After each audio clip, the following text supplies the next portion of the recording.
For 11 hours, the community came together, speaking out about the potential return of the Commanders to the old RFK site. Tonight's critical public hearing sets the stage for a pivotal vote this Friday, and we know this deal impacts everything in our city. And as the official television station of the Washington Commanders, we've got you covered on the past, the present, and the future of the team. Let's go live to our Alexis Wainwright at the Wilson Building. Alexis, we know some people are still waiting to speak as we approach the almost 12-hour mark. Yeah, Leslie, that's exactly right. It's been a long day of testimony, and we know that the public started speaking a little after 11 a.m. And as you mentioned, people are still speaking at this hour. We know there are at least 20 people still on the list.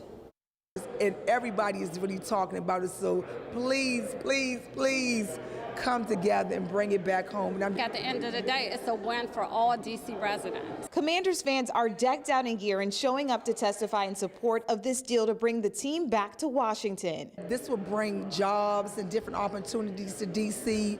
We're in a time now that we're really struggling.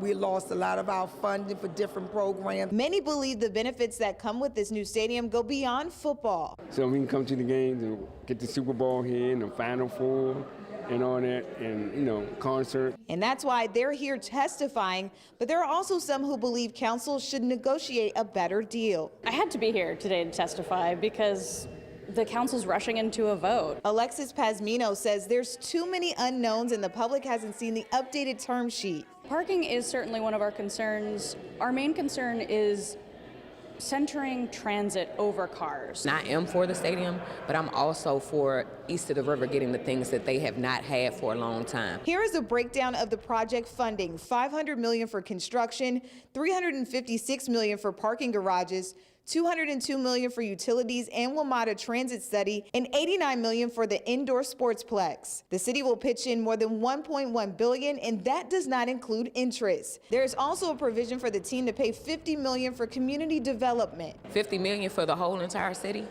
Like, that's not even enough for Ward 7 by itself. And we caught up with Councilman Robert White. Everybody's concerned about the stadium.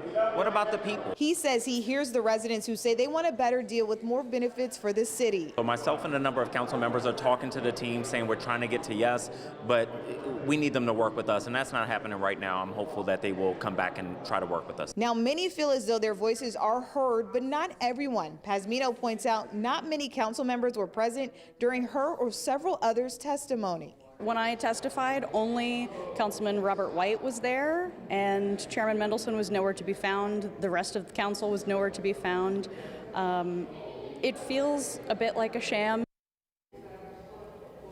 And we know that council is using different shifts so that they make sure every hour of testimony is covered and someone is listening. We know right now that about 5 or 4 council members are still here in the chambers. Now we expect them to be back here tomorrow for another meeting with the commanders and several other government officials, including D.C. Mayor Muriel Bowser. Of course, we'll update you on that and continue our coverage. But for now, reporting live at the Wilson Building, Alexis Wainwright, WUSA 9. A very long night for all these people who've waited to have their voices heard, and for the lawmakers who have to hear them and make a decision about what to do going forward. All right, Alexis, thank you.